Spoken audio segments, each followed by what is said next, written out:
Good afternoon, and thank you for being here even after the coffee and not running after some sweets or something else. So I have a presentation that mostly has stuff from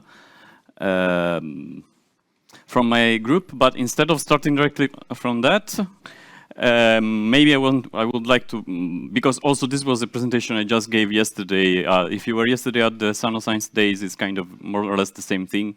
So instead of doing my advertisement of my lab, I maybe want to spend some 30 seconds or I don't know, a few minutes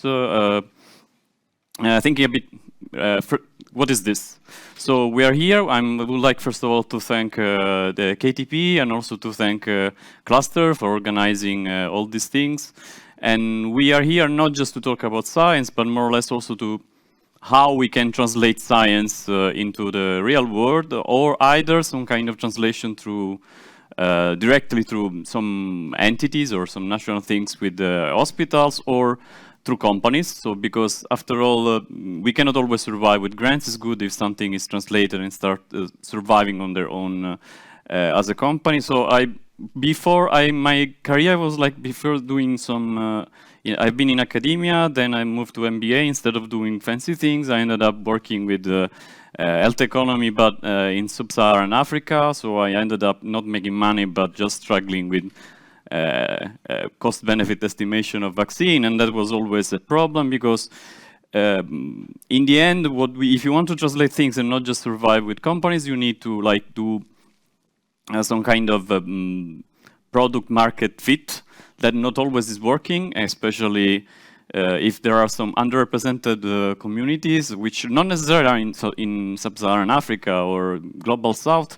So I was reading the other day that there was a big pharma company, which I don't mention. It was the only one doing some treatment for dermolysis, which is not a nice disease, mostly for kids.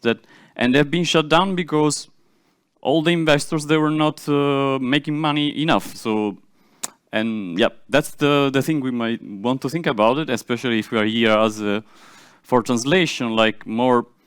That is, of course, as a company, you want to survive somehow, funding money, and of course, as an investor, you want to make money.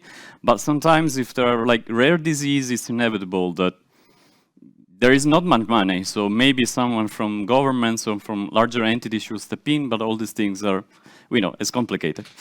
Anyway, so this was just more a little tangent before I enter talking more or less of my groups, and then I move into some real people that managed to do some real translation into company and so on.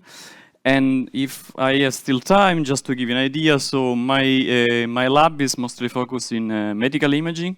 So in fact, this entire session is related to a company doing something with medical imaging. So you will hear something with VR for surgery, something related to coronaries and visualization of this, and also some with Pixel AI, also another kind of still medical imaging. We don't look at the entire spectrum like will be this section. Actually, not even in this section, we managed to look at the entire section. So we are mostly focused on, my group is mostly focused on neuroimaging. So I have this slide, which is wrong already, because there is the, just point to this. Oops. So Shima would just spoke in the previous section. Here's with a master student, but actually he graduated and now is a PhD students. And then these are kind of the people of the lab. And as I was telling you, each of them is mostly focused on some specific disease or specific technology, which anyway, I'm going to advertise here if someone is interested into some collaboration or wants to help out if these famous translations are not just doing papers and stuff related to ivory tower in the academia. And yeah, what we are mostly interested, if people in my lab probably have seen these things rotating 1,000 times. So we are mostly interested in neuroimaging and in this representation of this is some delay, this representation of brain connections. Because through a series of modality of magnetic resonance imaging, we are able to reconstruct the connection of the brain, which are either physical, like real fibers of bundles within the brain, or there may be a representation, some correlation of activities in functional activities of the brain. And why we want to do, we like a lot this, not just because it's a cool thing rotating in 3D, but because it's a good intermediate phenotype that we can use it to go up and down in this other graph you see. Up in a sense, we can find maybe something that can be some new biomarkers or something that can help us understanding something in the disease and how to relate this to some disabilities or behavior maybe, or something related, let's say, how someone with autism is behaving, or maybe something else, some disability, for example, in Alzheimer. Or we can go in the opposite direction, like relating this to more fundamental things like some genetic biomarker, or maybe other kind of intermediate phenotype, like some pictures from histology or biopsy and so on. So it's not just a cool thing to show to turn us around, but it's a good intermediate phenotype that we can use. And yeah, of course, it's just these are the real neural networks, I will say, or at least an approximation of them. And as everybody is now overwhelmed by AI, we also use AI. So we also use some artificial neural networks, and we kind of like close the loop. So So another use that we do is not just to finding maybe new biomarker that we can give some insights to some doctors, but maybe also what we would like to do, one thing we can do is also automate something. So we, as many other approaches for machine learning base, we need to reconstruct a data set of something. Let's say people with Alzheimer, and then people with let's say healthy people meshed, and we try to distinguish them. This more like to automate some process to help out some physicians. Of course, this not necessarily has to be graph, can also be something else. Actually, I have something else I'd like to show you. But this is the general idea. So we can, with this kind of representation, it's easy for us, at least for us, maybe not straightforward to translate it, but it's easy to make system that can discriminate to two groups of people, like either someone with schizophrenia or schizophrenia, and so on. Yep.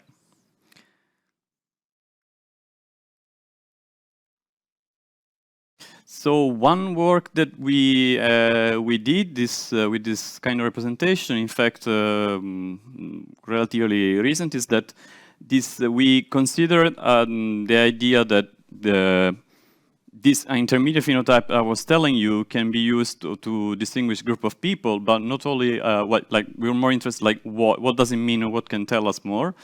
So one thing that this is my previous PhD student, so Samara Sheikh, she did was more like starting from the general idea that if you have some neurodegeneration, probably some cells are some group of neurons are dying, so you will be interested to see, you will expect that some of this connection also are dying. So if you have some structural connectivity, it's probably been reduced, and that was the first step. So we kind of validated this, that was kind of expected. So that some connectivity is kind of getting reduced in Alzheimer disease people compared to matched healthy control. But also what she did was more like also given this representation, if this can be useful for us to give us new insight, and in fact she from the genetic point of view, and in fact she conducted a genome-wide association study where she found some significant hits that one was already expected, was one of the most known gene related to, you don't see. So APP is one of the, APPS is one of the most known genetic marker for risk of Alzheimer. Plus she also detected some other genes, and not only, she went also looking at where was mostly expressed. So it was not just a G, was also a metric of this, within this connectivity, where was mostly relevant this gene, and they were most of them were related to transport of iron and cholesterol. So we haven't, of course, this was just the first step. No, I don't know if anyone will be able to make better drugs, also because nothing is working with Alzheimer, against Alzheimer. So if this, but at least this may be one small input to maybe look more in the cholesterol and iron transport, because we had this hits of doing this genome-wide associations study. And another things that we also tried was to still remaining in this realm of Alzheimer was maybe not just looking at where there are hits, but more like going at the fundamental level, like what could be the cause of neurodegeneration for Alzheimer. And like we are still not sure, so everything is still in the range of hypotheses, and also why these hypotheses are emerging. So probably maybe there is a virus, maybe there is a genetic predisposition. But what we know is that tendentially there are two proteins that are impacting a lot the neurodegeneration. Then one is so amyloid beta and tau filament, tau tangle, because especially tau tangle we know is strongly correlating with disability in Alzheimer people, but is not the first appearing. So one work that we did was more like, okay, I go with hands. So there's mostly from the hippocampus, there are some proteins that start accumulating. Actually, we all have this protein, just these people, they tend to have more. So they start accumulating maybe from the hippocampus, and then there have some certain path that has been studied that they start spreading this protein at some point. More and more and more, at some point it causes the neuronal death. But it's not this is the first protein, so the amyloid beta, so the second one is the one that actually correlating more with disability. But our idea is that maybe at some point we can do like screening when people start having the first symptoms, and we can predict where they are, and maybe we can start planning some therapies. I am a strong supporter of transcranial magnetic simulations, but maybe there are other things that makes more sense. So, but the idea is that we can look at the beginning, and we can imagine where we are going or where we are, and if it makes sense to do some of this therapy, like transcranial magnetic stimulation. Or if it's too late, I have no idea. So it's all, Alzheimer's is a kind of a lost battle in our society, and yeah, that's, in fact, nobody's want to invest anymore. I don't know if someone here are still thinking of drugs. But anyway, in this overall problem, what was investigated in my group, what was investigated in my group is that maybe given some PET scan where we can more or less see where we have some protein deposition, we can predict where we go, so we have an idea more or less in 2 years where this patient will be, and if it makes sense to do transcranial stimulation or something else, or simply the truth will be we have no idea. There is nothing we can do.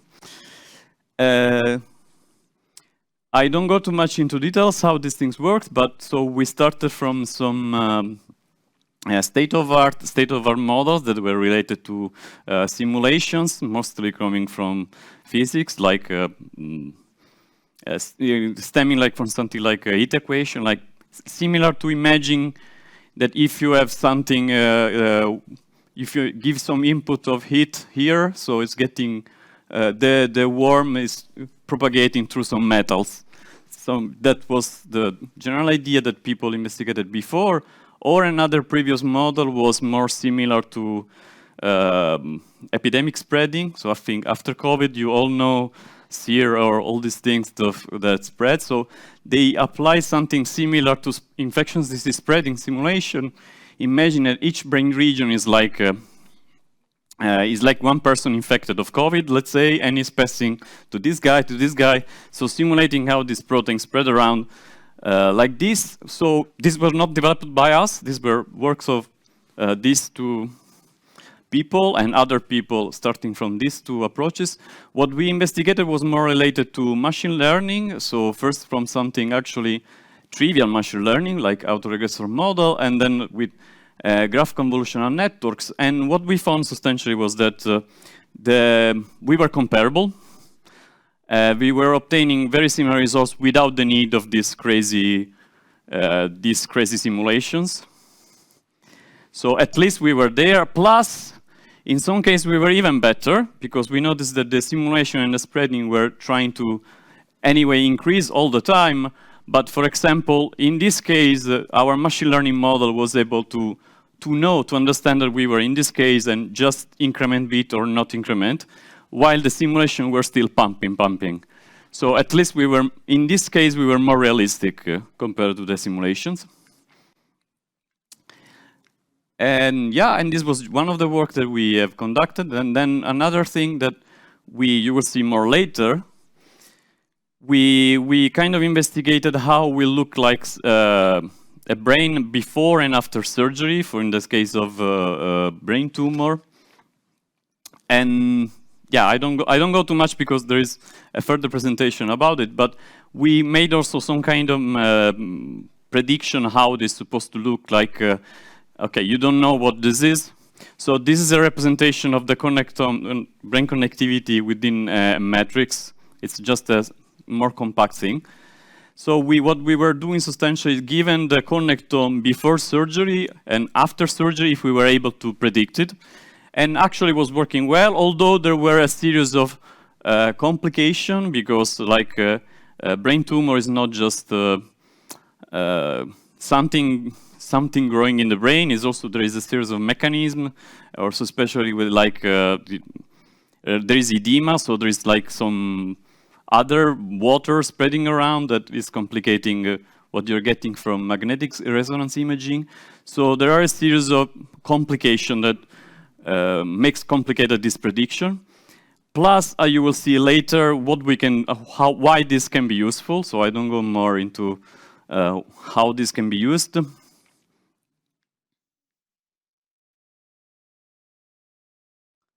Instead, another things that we were interested, as I was telling you, because we are mostly focused in two areas. So one is Alzheimer and dementia, and one is brain tumor. Another thing what we did in our group was more like related to classifying automatically glioma. This is more in the group of this kind of work I was telling you to help out physicians. And this was, we had a lot of discussions for this because it was, first of all, difficult for a physician to understand this, but also talking with some pathologists, they were saying this because we also considered the case of translation, but this will be like in the same group of things I was complaining at the beginning, where like will not be financially that interesting because there are not so many people doing biopsy of glioma, but will be more interesting in doing melanoma.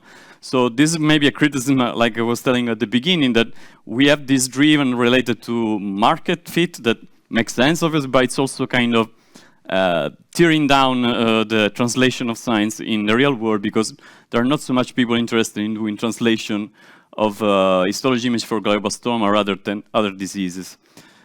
And another thing that was done this by Monica Pitlash, which is a PhD student in my group, was also related to the fact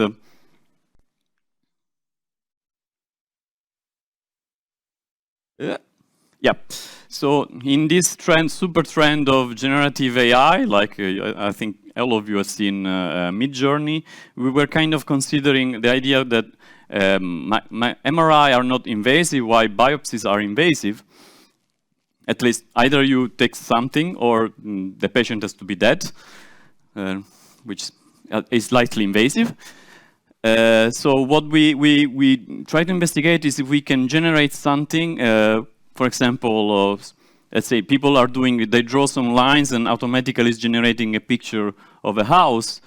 We thought like if we have like an MRI, if we can generate low resolution MRI, if you can generate high resolution histology, which kind of work, of course, is debatable of how this can be translated into the real world, but it was, as a proof of concept was working. And then another thing I wanted to mention. So this was a longer presentation that was, as I was telling, was done yesterday.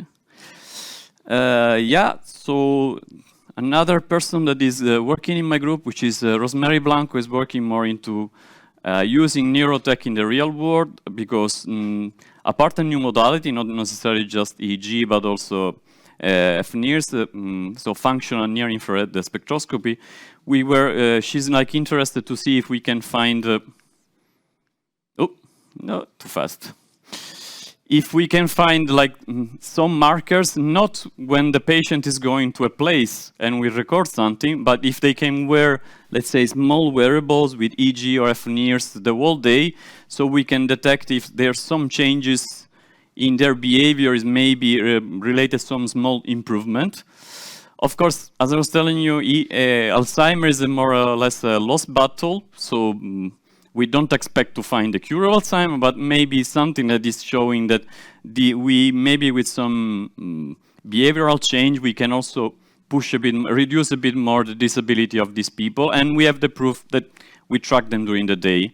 So this is we just finished the setup, so we're still actually in the phase of recruiting people. If you have any ideas or someone wants to collaborate in this, contact me or Rosemary. And with this, like, I finish here because I have too much stuff, so otherwise I will still continue to rush on this. But long story short is that my group is interested in neuroimaging, either from magnetic resonance imaging to either some correlation either with biopsies or genetic biomarker, or in something that we can apply to more daily things, like a brain signature of activity. So I don't know if someone is interested for collaboration or proposal or whatever. I'm here with you. And if not, I will jump to the first presentation. Or I'm supposed to give you a chance to have questions. I forgot. Questions? Okay, then questions.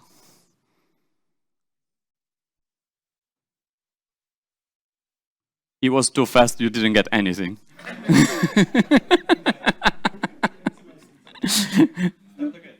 Start from the beginning.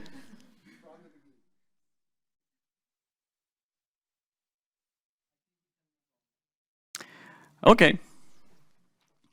Yeah, then get rid of this. I don't know who's managing this thing. Oh, thank you. This is nice. So I will. No, actually, I have the lights. So I would like to introduce the first real person presenting this, because if you are a KTP, it's more not just random science. That like the one I presented is more translation in something real. I have a little conflict of interest because this project I'm also involved, but I will let him talk about. So the first speaker is Jan Argasiński, who is assistant professor at Jagiellonian University in the group of astronomy and informatics. So he's working mostly in effective computing, VR, and is going to tell you more about this project with brain tumor and the extension that he made it, because the original basis was done by Jean-Falco Roget. Instead, this is more the extension that is managing with other people. So Jan.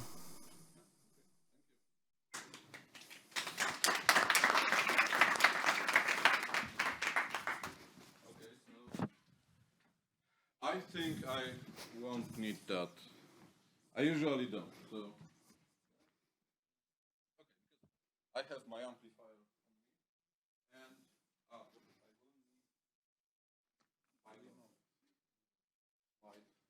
Okay. Then there was a meaning of this. Oh. Okay, so my name is Jan Argasiński, and I am a researcher at Sano, and I want to show you a few things related to augmented reality and neuroscience, and later I'm going to do more of a show and tell, because, you know, this panel is actually about visualizing health. So our idea at the Sano, Brain and More Lab, led by Alessandro Crimi, was to create augmented. You have to use because it's recorded. Okay. Horrible, but okay. So In the lab led by Alessandro Crimi, we've created this application in augmented reality, and this project was run with my support and also support of our Unity developer, Bartłomiej Książek, who is not here. The idea was to create application that enables the visualization of neuroimaging data in augmented reality, because there is this new exciting paradigm in visualizing data, and it is not only fun to use, but it is actually useful for professionals. And we've created a prototype of application that could be used both in the context of, like out of the laboratory, out of the surgery, and it could be used, we can place the visualization on the mannequin, on the head, but we can also attach it to the actual patient. And we attracted some neurosurgeons that are interested in working with us. So this project is very much going on, and I will try to show you like the first prototype and like chopped prototype, because as you will see in a second, it works in the cloud to some degree. And to show you this, we had to prepare like version that runs on like a regular Android tablet. Okay, but the basis of the application is actually research conducted by Alessandro Crimi and Joan Falco-Roget, who is here also, and they did paper in which you can see, or you can't, this the title, Bayesian filter generation of post-surgical brain connectomes on tumor patients, which is actually about predicting structural changes after surgery. So when we take plasticity into account, the idea is to predict what will happen in connectome. And actually, Alex just told you about it, so maybe I won't go into details, but there is idea to go from raw data uploaded directly by the surgeons, by the specialist, by the neuroradiologist to our system, and then to process it properly, and after that to create package for our application that will allow to display the data in 3D, in augmented reality, and even in the surgical context or pre-surgical context, when you just can like look around the interesting area. So the architecture of the application is, as you can see here. So first we have actual diagnostics imaging, and this images, medical data, is uploaded to using web interface, very simple web interface, to external servers. That means our servers, our crowd, and this raw data is processed there using our own algorithms, and then the data is stored in the cloud, and our mobile app can connect to this data. This data comes in the as the Unity package, so it is imported to the application, and it can be displayed in the augmented reality. So this is the architecture. Idea is that you can just upload data, and on the other side of the system you get this 3D imaging. So this is all when it comes to my presentation. It was very short, but I want to show you the demo. So you need to give me a second. So first, now I will try to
devices and so on.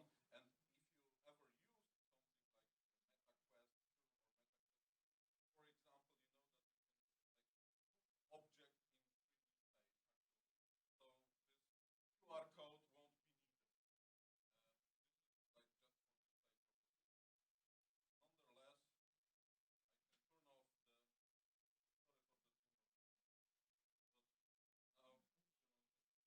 turn off the, sorry for the too much, but now, and now it's like,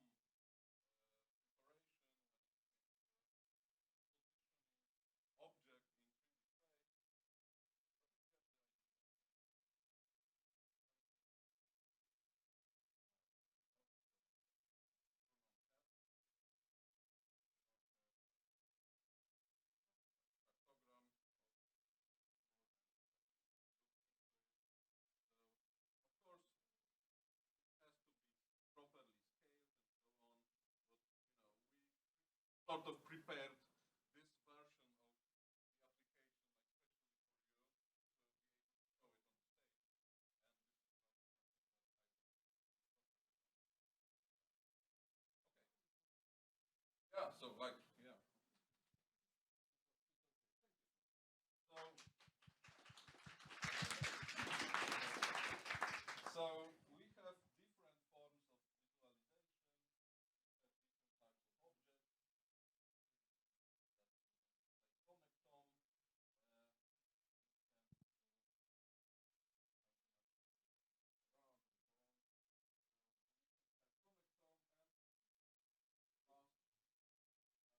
and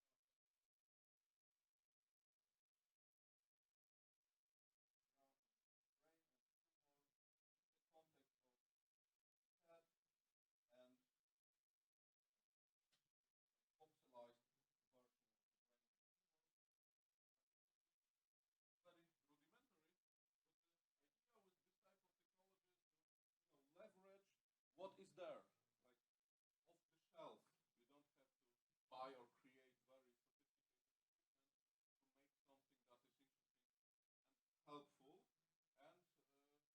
And before we finish this project, I'm pretty sure that new and more exciting devices that allow for augmented reality will be on the market, and we will use them.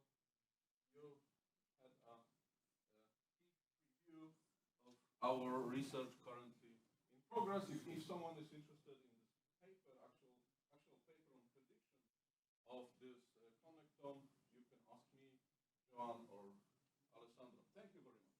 Thank you. Okay, so we skip maybe a question because we are kind of just one thing. That the reason also why we do this kind of stuff is because when you do tumor resection, often you are damaging like the language area. So we wanted to give this like a aid of individual brain structures, so that when the surgeon he has to cut probably something. But maybe is more aware of avoiding damage of the language area or other stuff, like to help the patient with aphasia afterwards. Okay, now I move to the second one. The second speaker, it's here, and prepare. Yes. So I have. We have now. Nice. Or now you hear my Polish. So Michał Jungiewicz. I hope that's supposed. I'm from south of Poland, very south, like beyond Silesia. So, and who is a senior data scientist at Codete. Then he's working since 10 years in machine learning, although mostly in natural language processing, but now more recently also imaging, and he's also finishing his PhD at here in Kraków at AGH. So Michał, if you want, you can come. Yeah, you have both. Thanks a lot, Alex, for the introduction.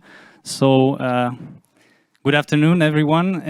I'd like to say just a few words about Codete, not too much, not to get you bored. So, Codete is a software company. We build software like except for the traditional software, so web software and mobile software. We've also moved a lot to machine learning, and we have built multiple projects with AI in healthcare, and we are also like right now moving into the generative AI realm, which is like really hot right now. And today I'm going to present one of our healthcare projects. So this is the analysis of images of coronary angiography. So to say about this project, we have to focus for a while on human anatomy, and bear with me on that because I'm not a medical specialist. I'm more of a data scientist. But as far as I know, on the left we can see the human heart, and of course the coronary arteries. And one of the main problems with arteries overall is that when we have unhealthy lifestyle and when we have like not a very good diet, we can build up those plaques inside arteries. And these plaques these narrowings are very dangerous for us because they can result in stroke or in heart attack. So, and to tell if a person has a problem with those coronary arteries, we use a medical procedure that is called coronary angiography. It's like a golden standard in this case. It's invasive, but it's very precise. So on coronary angiography, we ingest a contrast agent into the coronary arteries, and making X-ray images, we can see if there are some narrowings in the coronary arteries. And a thing that we did is we trained multiple different machine learning models to recognize those narrowings inside coronary arteries. So these narrowings are called stenosis. And of course, like unless you've been living under a rock, probably you have heard about ChatGPT. It's like almost on all of today's presentations in one way or another. So actually, like the basic building block of GPT is called transformer, the transformer block. And as far as transformers have taken the NLP by storm in recent years, like the AI on text, like most of the, let's say, NLP leaderboards are taken over by transformer architectures.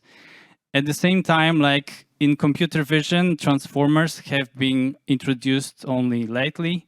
So we have built a proof of concept system for this coronary angiography, and we have also conducted multiple experiments with vision transformers and with convolutional neural networks. And we have published a peer-reviewed paper in Expert Systems with Applications journal. And of course, like if you want to use your AI system in hospitals, you have to gain the trust of the stakeholders, you have to gain the trust of medical doctors, and last but not least, you have to gain the trust of the patients, of course. So we have experimented with multiple different explainable AI techniques to tell whether our model is whether our model's predictions are in fact like reasonable, let's say. So in this picture, when we can see a dog and a cat in the middle picture, we can see the original image, and on the left we can see like a heat map from this neural network, from this machine learning model, like to which region this model pays attention to. And from this we can tell if this model actually predicts in a correct way the thing that we want to predict. So on the left we can see that it predicts a cat, and on the right we can see that it predicts a dog. So we also experimented with these kinds of explainable AI techniques in the realm of coronary angiography. And like on the right you can see one of the examples that we used. So thank you very much for your attention. I'd like to give a big shout out to our data science team, and if there are any questions, I'd like to answer them. Thanks. I haven't seen any signs, so I think we have time for questions.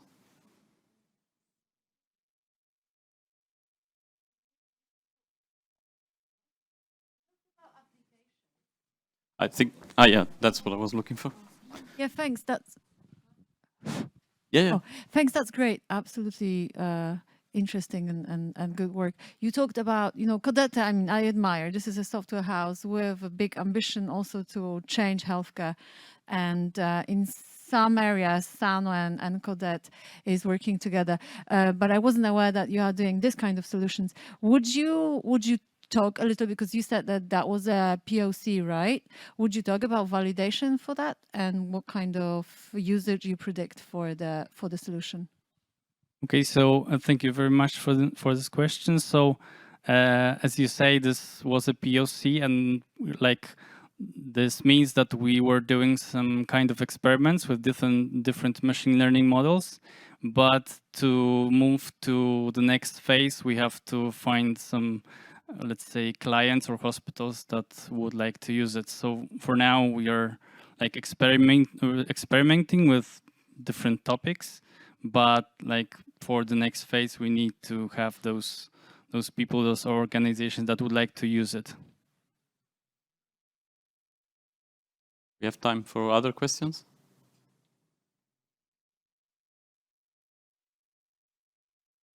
Maybe I cover. So how did this project started? Why did you do it? You heard some people complaining, you wake up and, oh, let's do that? Or where is the source of the project? So actually we have a team of data scientists that have both like technical background and also background in life sciences. I personally didn't graduate medicine, but there are a few people that have completed those studies. So we are interested in those topics, and also our CTO Karol Przystalski, he did a PhD in skin cancer imaging, like machine learning for skin cancer imaging.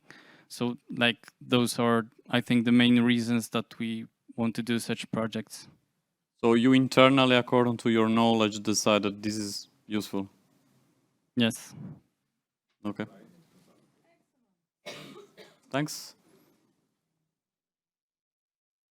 Okay, I take it that you can in case continue and talk after coffee later. And yeah, I grab this.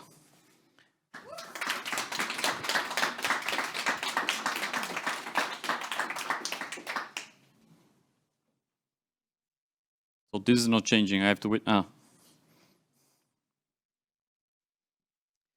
So now we have Jakub Masiulek. Masiulek. Is the Masiulek? In the meantime, I give you this. Maybe you can also go. Thank you. So, and he's from Pixel AI, which is a company from Łódź, and Łódź. Łódź. I'm improving today. Okay, then I will let you present the. Thank you for the time. So we started our journey with AI like 6 years ago, and the first application that we did was tick and toe. So AI was playing with it itself, and nobody in Pixel actually believed it's gonna be something. We just do it as a fun, as you probably did. So just to recognize if we can do it. And to be true, it was working very bad at the beginning, and we believe that there will be nothing there. We're gonna stop developing this.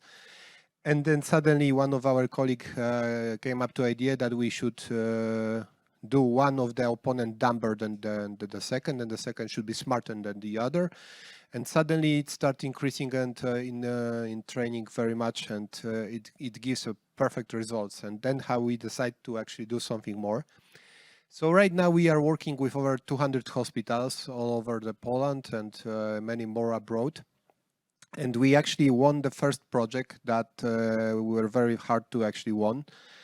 So imagine that right now when you go to the physician, the only thing that you can do is actually, what is it wrong with me? Please explain it to me. And actually one of the region in Poland decide that they want to change it, like totally change it. And they want to give the patient the tool to test them themselves. And that's how we started. So basically they actually built a solution that gives a patient an idea to actually talk with the physician. And we do it on many different areas. So the part of the solution that we actually built and with what we want to do is actually make this change. So we want to change the people work with the physician, the way the physician is working with the patient. And we think that it is possible through the AI. And I will be talking today about the very specific usage of AI, not about how we were actually building it, what the models we are developing, how we were do training, how we do augmentation, how we know there will be nothing about this. It will be only about the patient and physicians. So we are focusing on the physicians. So the idea is that physicians should deliver you more accurate results. They should have made less mistakes, and they should be focused on you as a patient when you are coming to the hospital. And they should increase their efficiency, because I don't know if you heard about it, but in Poland, the average waiting time for the MRI or CT is 3 weeks. So when you go to the hospitals, you will wait 3 weeks to actually get the result. And the second part is that you are a patient, and probably you have this, if it's glaucoma, then it's already too late, but if you have other tumor, you can actually fight them. And basically we are trying to give the patient a tool, and this tool allows you to go to the physician and said, so the AI told me that I have cancer. Sorry, I cannot wait 3 weeks for your report. I need to do it something today, and they want you to report it today. And I can pay you additional money, but I need to report it by today, because maybe the AI was wrong, but that's the final output I want to have. So basically, one of the voivodeship in Poland, which is Lubuskie, decided to do it. And what you can see here is that implementing AI into the patient care will change dramatically. So this is a portal. When the patient can log into this, they can have access to the different AI modules, and they can analyze themselves. And basically they can go to the physician and they can say, hi, this is my image. This is what the AI detected. Is it true or not?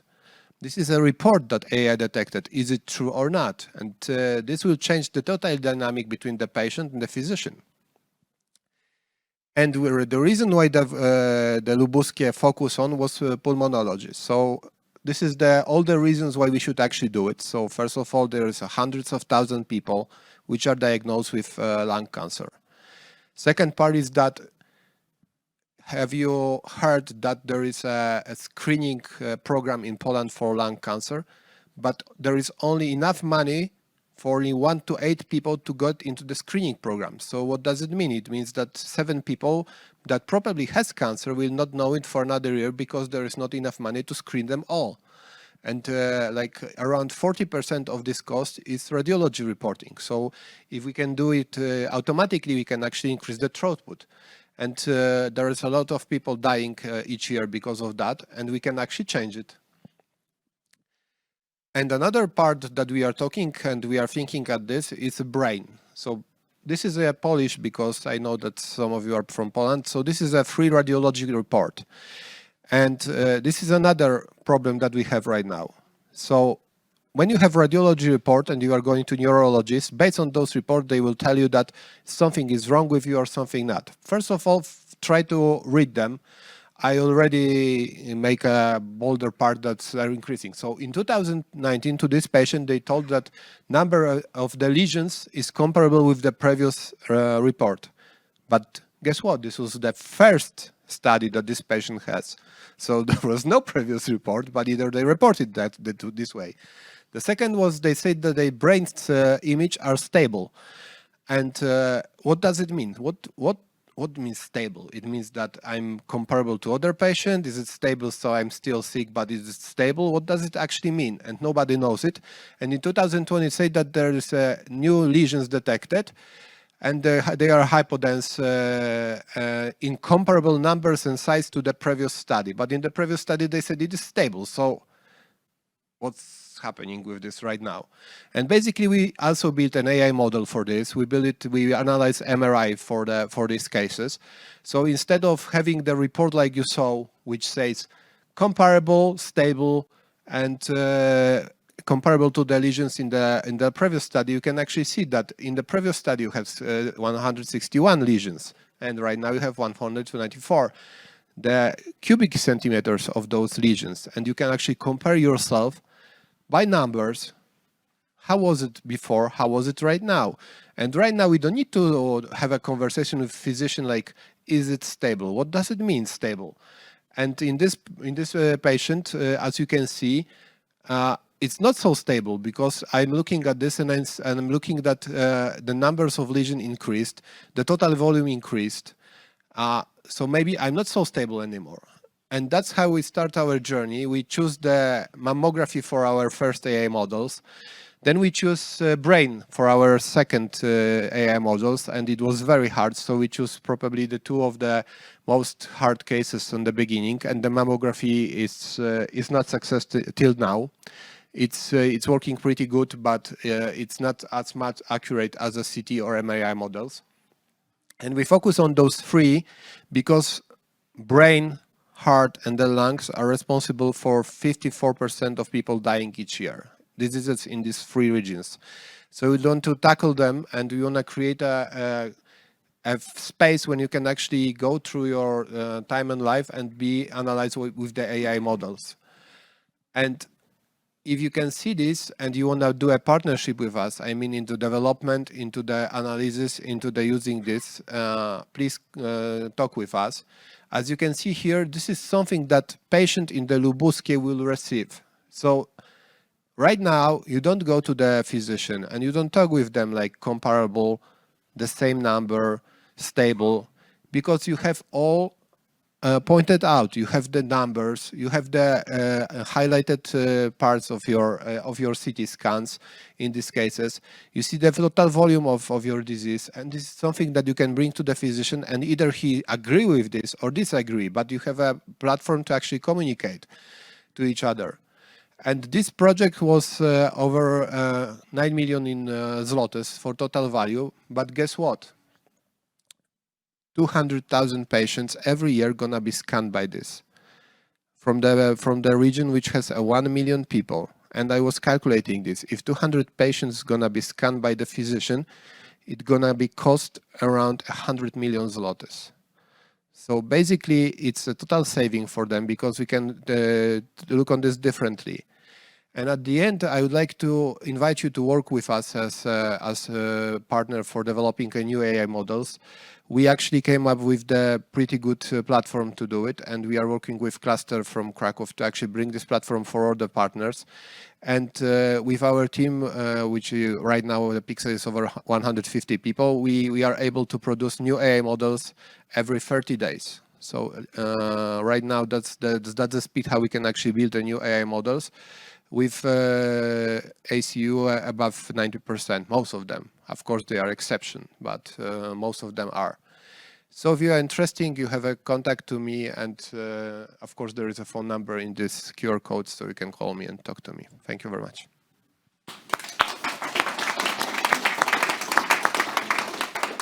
So are there questions? I'm ready to grab the... Yeah, one, and you have the microphone? No. Ah, okay. Yeah, hi. Well done, Jakub. Great presentation. Thank you. So do I understand it correctly? So the patient sees the outcomes of the examination, right? Sure. Yeah. Yeah. So how do you address the diversity of a patient? And I'm meaning here those kind of socio-demographics, so age, the ability to understand and comprehend the data, because you're exposing the patient to quite sensitive information, right? Yeah, and it's very hard. What's your ethical stand on that? I don't think about the ethic on this in the terms of making a hurt to the patient.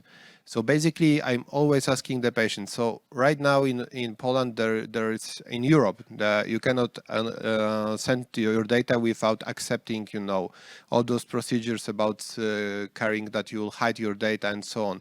But basically, if you have a cancer, would you prefer to know it or not? The only reason is how you will provide this information. Go on, you can talk. It's very interesting, because if you will say the patient that he has a cancer, and he's gonna panic and afraid, it's not gonna happen anything good. But at the same time, you can avoid this information. I can tell you one example. We were doing one project with Instytut Centrum Zdrowia Matka Polka from Lodz, and we are doing information about the patients, a woman actually, which have a breast cancer. And we were doing reports, and the first reports that we are doing was like, probably you have. In 90% you will have. And then we were talking with those patients, and what they were doing, they were going to another physician and another physician and another physician, and they were trying to verify it. And after 6 months of verifying that if it's true, they were going to actually make some action. And then we changed the report as a test, and we're writing, you have carcinoma in situ. The average death rate is 90% if you don't do in another 6 months. If you do something in another 1 month, the average death rate is below 10%. It's scary as hell. It scares you a lot, but you will have all the information that you need to make an action. There is another question. Yeah, so what is the GDPR stance on that? So I know that at least for profile making and an automated, let's say, recommendation, this is forbidden in GDPR. So how can you avoid this?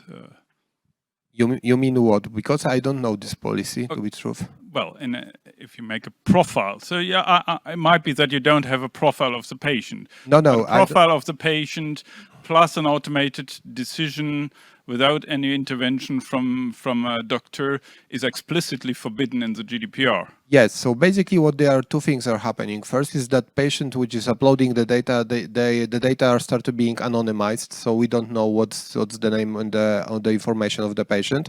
And the second part is that actually we are saying it's not a medical result, because it's actually not a medical result. It's some kind of guidelines that you can use to guide yourself to the other physician. And what we are actually delivering there is a second part, so which means that you can share your report with the physician by the email that you know already, to actually give you output on this information as well. Thank you. So since if you're not tired, actually I have another one. Sure. I am imagining the follow-up, like what is the reaction of the physicians seeing these people? Look, I have cancer. Do me surgery tomorrow, or I kill you.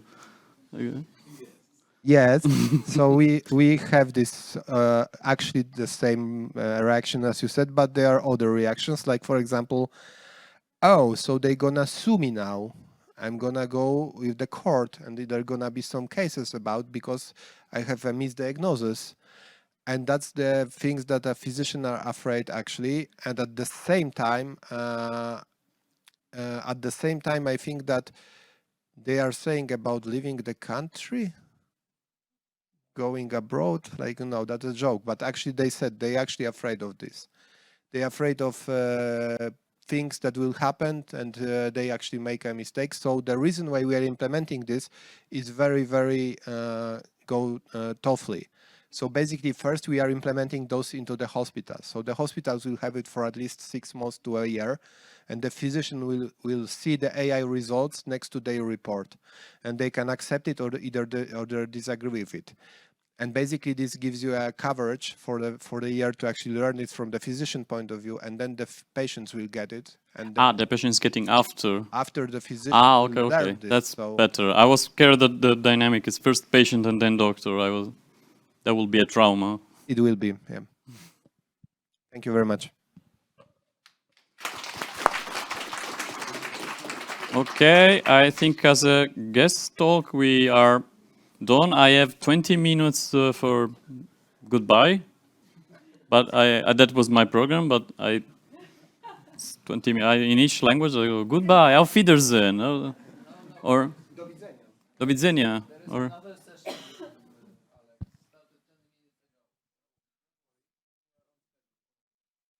So I don't need to do something or bring people and make a super quick panel. Thank you. Dziękuję. Okay, let's check if it works. It works. So, hello, my name is Emma. I'm from Klaster, and I will guide the Let's Collaborate session. So, it will be about collaboration networks, clusters, and our LifeScience open space platform. But firstly, we will invite Paweł Lejman on the scene. He will represent Med Silesia, and the presentation is titled Together for Innovative Medicine. This apparatus, yes?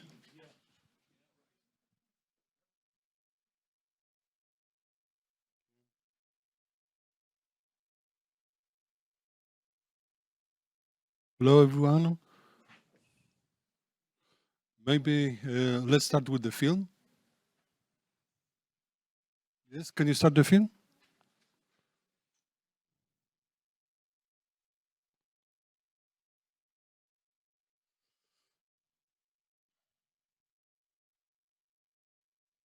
Yes, doesn't work. So there will be no film. Okay. So in brief, what we are doing in the cluster, the coordinator of the cluster is Upper Silesia Accelerator for Commercial Enterprises. We have started in Katowice 20 years ago. Now we are in Gliwice, quite close to Gliwice University. And what we are doing is like companies that are supporting business. So this is not very extraordinary. But what we are doing very special is that we are operator of some very interesting real estates, because our main holder is city of Gliwice, and for the city of Gliwice we are doing it. This is our flagship. This is the former building of Gliwice coal mine. It is really very beautiful, and I think it's really worth visiting even from Krakow. The next our activity is aviation. We cooperate with the city of Gliwice and the University of Gliwice, and in the Gliwice airport we are doing something special for the students of university and for aircraft industry. This year we have been for the next period key cluster, national key cluster, and for us it is a really great prestige. Med Silesia in figures, I think the most important thing is that we have more than 120 members. Most of them are companies, small, medium enterprises, but not only. We have some big companies, healthcare facilities and universities. 80% of them are from Silesia, but not only. We have some companies from Warsaw, some from Krakow, and some from other regions of Poland. Our services is joint projects. We support our members in international contacts. We organize trade missions, industry events, and so on. We use tools showed in this slide. Nothing very special. We organize webinars, meetings, newsletters, and so on. But what is special, in my opinion, is that we want to start a silver economy, not only talking about it, but to act. We have analyzed our assets in MedSilesia cluster, and we have more than 30 companies dealing with silver economy, medical equipment, telecare, telemedicine, care service, and many more. And we have analyzed as well regional potential. And I can say that probably Upper Silesia is the leader in Poland in silver economy, taking into account a number of companies dealing with silver economy, the number of beds in geriatric hospitals, and number of older people that are under special care. We are still looking for inspirations, because we want to leave the stage of talking heads. We want to act, and what we want to do is to match these assets from universities, medical companies, and so on, and to give our seniors and the caregivers good service. We are looking for international cooperation. We have some good contacts with clusters in Europe, clusters from France, Italy, Spain, Finland, and a month ago I took part in a mission of European Union cluster cooperation to Singapore, and to my great surprise, Singapore has the same problems with demography and with the model of care for older people like probably Poland, because of historical reasons, and they are looking for good model of care for older people, and I think it could be quite interesting for us. What's more, we are doing in MedSilesia, we are medical observatory in the network of smart specialization observatories in Upper Silesia region. And as I mentioned, we help our members to go global. And in brief, that's all. Thank you.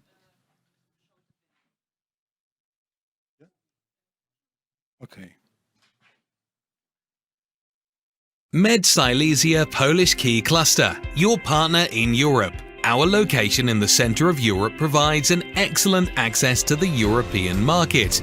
It is not without a reason that we are based in Silesia region. MedSilesia Cluster Coordinator. We are in the Upper Silesian Accelerator for Commercial Enterprises in Gliwice. It is one of the largest business support institutions in Silesia and the coordinator of the Silesian Medical Cluster MedSilesia. Aviation is an equally important part of our business. Hence, we are also at the Gliwice Airport, where we are developing the aviation industry. Our areas of expertise: innovation proven by patients and application, key R&D infrastructure, versatility of partners dedicated to science and business, efficient platform of cooperation. Our specializations: civilization diseases, ICT in medicine, medical robotics, cardiac surgery, geriatrics, telemedicine, and many more. Leading medtech R&D institutions providing access to the high-tech infrastructure. We are a hub for the leading producers of medical devices in Poland. MedSilesia, together for the innovative medicine. Let's cooperate. That's all. Thank you very much.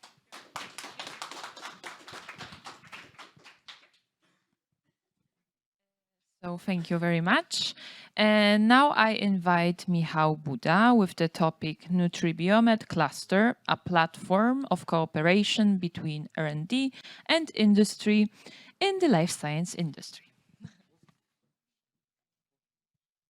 Thank you. Hello, everyone. My name is Michał Buda. I represent Research and Development Department from Wrocław Technology Park with experimental plant. In this short presentation, I will tell you some information about Klaster NutriBiomed and our coordinator, Wrocław Technology Park. Klaster brings together many companies from life science industry. For example, food industry, where produce dietary supplements, or biology industry, but also another company like from logistic, from research and development, or drug production. In big short, Wrocław Technology Park and Klaster NutriBiomed offer an environment for startups and for growing many companies from life science industry. Our coordinator, Wrocław Technology Park, offer also industrial laboratories and technological space for company. We can also offer you research and development or consulting. And my precious from my line is a technological line experimental plant. What I can tell you much more right now. And technological line is a 500 square meters of production hall where you can upscaling or produce dietary supplements or another biotechnology things, we can say.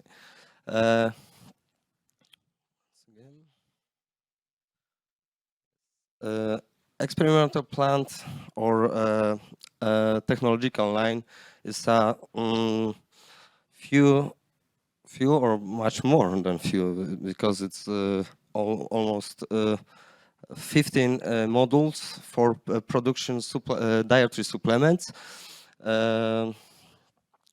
Forgive me, I'm stressed. And maybe next. It will be short presentation. Here we have some examples of technology where was implemented in our line, and few of them technology is still produced on our line. For example, it's a technology from extraction or synthesis, or for example, you have bioactive polyphenols or beta-glucan separation, or polyphenols from eggs. Now I will show you a few examples of our equipment, our device.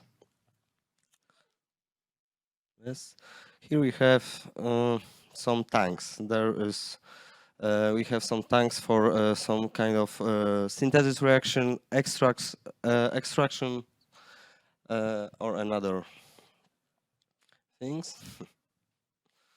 For example, we have dryer technology. Here we have dry dryers.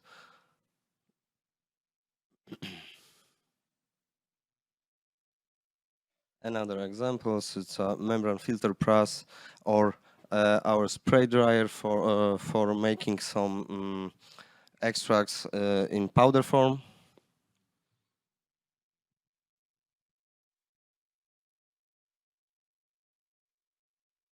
Very interesting equipment is a supercritical fluid extraction unit. It's mostly named green chemical. Another equipment is a centrifugal separator for separating many liquids from solid form, for example. In milk technologies use it. Another equipment what we have on our experimental plant is vacuum evaporator. We use often to distillation or separation our solvents because in our line we can use another solvent than water, for example alcohol. It's mostly used for extraction. For example, polyphenols is much more better than water. Another example of our equipment is membrane filter module. We have it's our new device with where you can use many different membranes for many different technology. For example, in whey production, when you want to isolate some whey. Like I said, yes, and another new our equipment is a molecular distillation. It's we're using this equipment for separation many compounds, distillation solvent, and select or separation many different compounds in our full spectrum extract, for example. Like I said, it was a very short presentation. Thank you for attention, and I want to. I will tell you much more on our meetings. Thank you much. Thank you very much.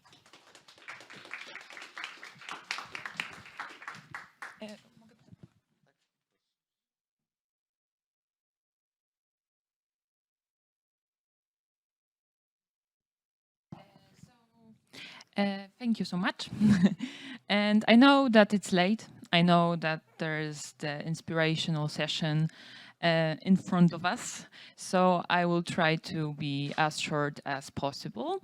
So you can go and talk to very interesting people, drinking wine and eating delicious food. So maybe let's start with why we are here. So as you know, each year there was the LifeScience Open Space event. And today, or this month, we celebrate the first anniversary of our LifeScience Open Space platform,